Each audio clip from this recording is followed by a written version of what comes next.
Calgary's airport is starting to feel the crunch of the labor dispute at Air Canada, with flight attendants poised to strike and hundreds of flights about to be grounded. Some travelers think the strike is worthwhile despite the headaches.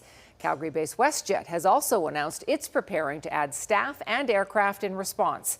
Stephanie Thomas has the latest from YYC.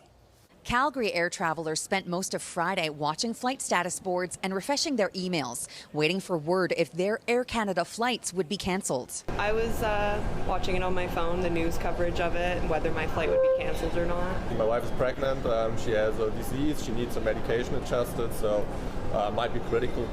Earlier this week, the union representing Air Canada flight attendants demanded a wage increase to match increased living expenses and to be paid for work-related duties before and after a flight. Negotiations were deadlocked most of Friday. We're just waiting for the employer to respond to us and try to get this resolved.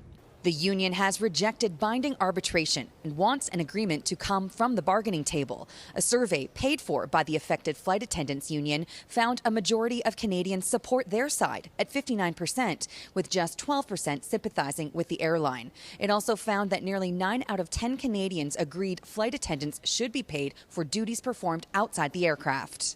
Despite recognizing that this is going to create a lot of disruption both for individuals and perhaps for the country, that the workers have the better position and people feel good about supporting them at this moment.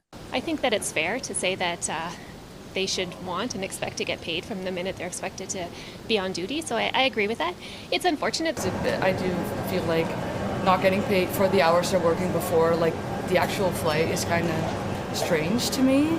Calgary-based WestJet says it's prepared to onboard an influx of passengers by adding more staff, larger aircraft, and even more flights in some cases. Details are limited. But one former WestJet flight attendant says this labor dispute may not be the last. Then other airlines, specifically WestJet, are probably going to be forced to do the same before their flight attendant's contract is up in December.